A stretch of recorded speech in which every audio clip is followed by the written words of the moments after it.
காய் ஃப்ரெண்ட்ஸ் இன்றைக்கு நான் நேரடியாக உங்களை கொண்டு செய்து காட்ட போகிறேன் பாருங்கள். அதுக்காக உயரமான பாத்திரத்தை எடுக்கிறேன். அதுக்கு 2 கப் அளவு தண்ணியை விடுறேன். தண்ணியை விட்டுட்டு தண்ணி கொதிக்க முதல்ல நான் தேவையானதை போடுவேன். முதல்ல அப்பச்சோடா ஒரு தேக்கரண்டி போடுறேன். சரி, அடுத்தது தேயிலை ஒரு தேக்கரண்டி. நல்லா பாருங்க என்ன செய்ய போகிறேன்ட்டு. பிறகு ஒரு தேக்கரண்டி மஞ்சள் தூளையும் இதுக்குள்ளே நாங்கள் சேர்த்துக்கொள்கிறேன்.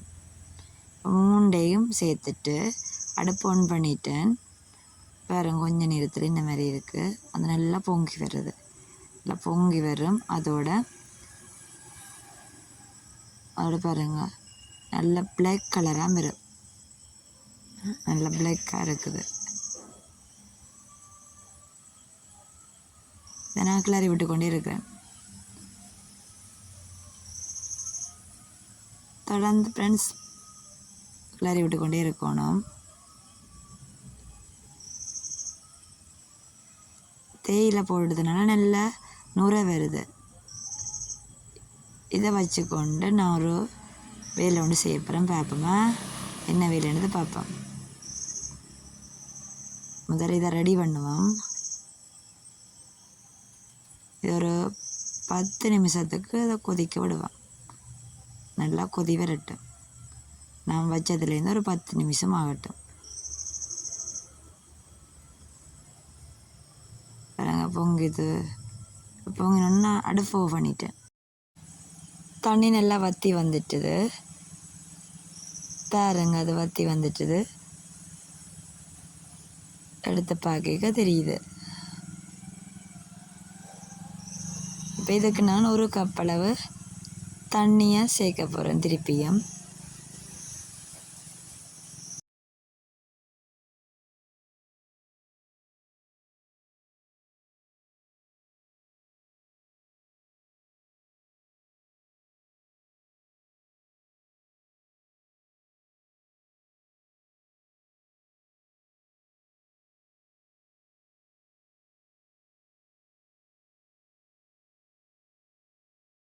சூடு ஆறுறதுக்கு முதல் இதுக்குள்ளே இப்போ பாதி தேசிக்காய் இதுக்குள்ளே விடணும்.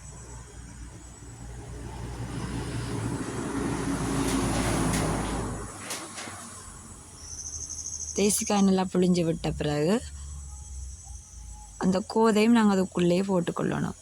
பாதி கோதை இருக்குது தானே தேசிக்காய்ன்ற கோதை, அதை இதுக்குள்ளே சேர்த்துக்கொள்ளுவோம். நல்லா சூடாக இருக்கைக்கு இதை நாங்கள் செய்து கொள்ளணும்.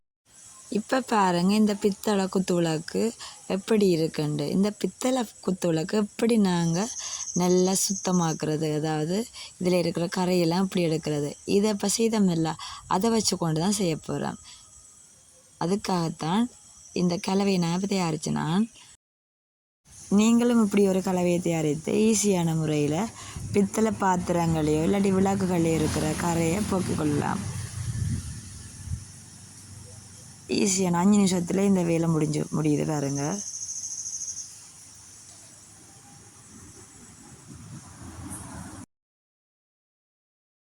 உங்களுக்கு இந்த வீடியோ யூஸ்ஃபுல்லாக இருக்கும். யூஸ்ஃபுல்லாக இருந்தால் நீங்கள் லைக் பண்ணுங்கள், சப்ஸ்கிரைப் பண்ணுங்கள் மறக்காமல்.